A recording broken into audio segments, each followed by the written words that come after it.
Two very important bids coming in for Manchester United today. One with the incomings, one with the outgoings. What's going on with Garnacho? That performance last night convinces a few Manchester United fans, but is it enough for Ineos and their financial peril to say no and keep Garnacho in the Manchester United squad? Is it all now just about what Ruben Amorim wants, or more importantly, what Ineos need if they are to make an impact at Manchester United? Big update from Romano on Dorgu this morning and where we're at and what's coming in the next few hours for him. Where is Chelsea on that bid for Garnacho? We reported it last night from Argentinian sources that Garnacho is top target for Chelsea and a bid has already gone in. Ben Jacobs has had more to say on that, and that's whether it's a realistic bid or if it is actually happened yet. But we do know that Garnacho prefers to stay in the Premier League. I don't know if Garnacho wants to go or not. There was waves goodbye last night as he was coming off the pitch. I don't know if that's just normal. Everyone's reading into it in their own way. I think the biggest thing in all of this, whether you think Garnacho should go or shouldn't go, the bigger picture is what's happening with Manchester United behind the scene. Because where I was last night in the press box, all the talk was of Manchester United's financial peril and why United are going down the road of selling Garnacho or so-called academy players right now. That amongst all other conversation about the disgusting scenes and dreadful behaviour of Manchester United's organisation of that game last night. Thousands of Rangers fans scattered all over the east, the north and the south stand of Old Trafford in parts of the stadium they shouldn't be. Manchester United fans being kicked out because they couldn't get to their seats because Rangers fans were in their seats. It is disgusting, it's disgraceful. What is happening to this football club behind the scenes? I mean, football comes secondary to everything when you're talking about the fans at this football club. We are being shafted right now, it would seem. We really are by what is going on. The behaviour of the stewards, the police and everything last night was completely all over the place. The organisation was awful. I think everybody could see it. It's not just me saying it. I'm not scared about saying it and making a scene on this or making an issue with it. It was there for everybody to see last night. Must are all over this. It's all over X. You've probably already seen the scenes and everything. We're going to get into that and a bit more on that and what I've been told and sent as well. But we are starting with, obviously, your transfer updates on everything that is going on. Was it waves goodbye from Garnacho as he walks off the pitch last night? He posted on Instagram, solid team performance. Everything last night worked out well for United in the end.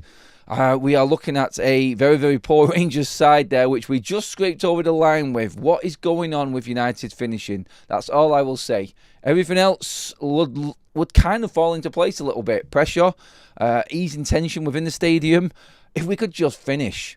Officiating was poor last night as well, as we've all seen as well. We'll touch a bit on the game. I was in the press conference after the game. I listened to what Ruben Amorim said regarding Garnacho. I will be back live later with the embargoed version of that press conference. I already know what Ruben said. Some interesting comments on the goalkeeping situation, Marcus Rashford, amongst some other things that were asked as well. I'm not allowed to say anything in detail on that until 1:30 today. So we'll be back with a live show this lunchtime as well with all of them remarks and what was said last night. So, yeah, when it comes to Garnacho right now and where we're actually up to, Romano has said there should be a bid going in today. Well, he said it not should, but he is alluding to Chelsea now coming forward. They have approached Manchester United.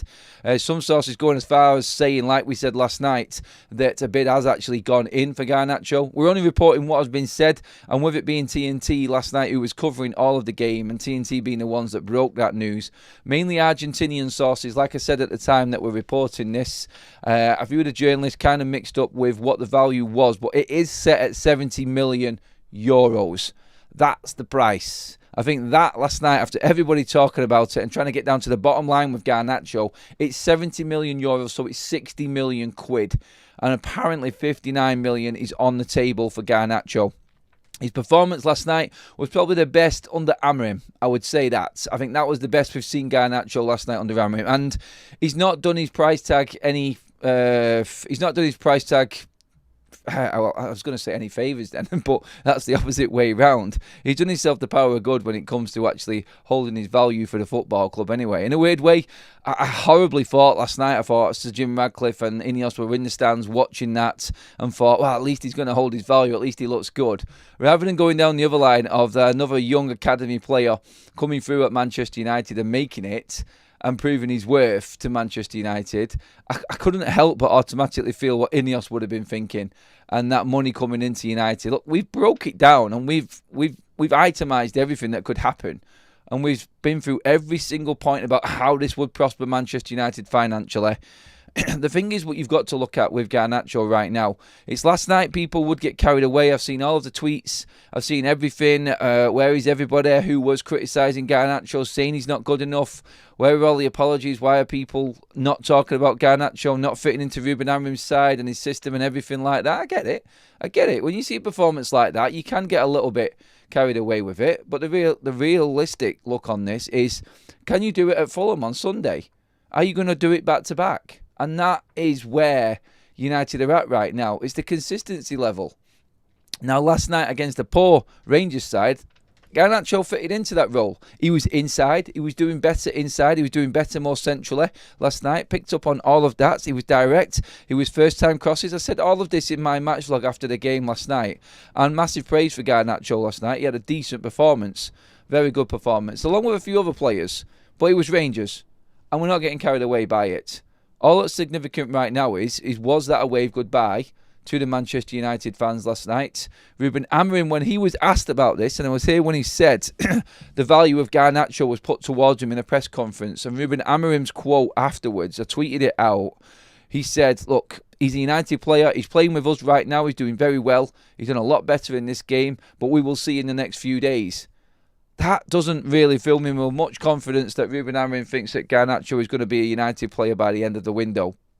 And stay tuned for the Rashford update later on, by the way, in the embargo version. Lovely. But Garnacho, when answering question, when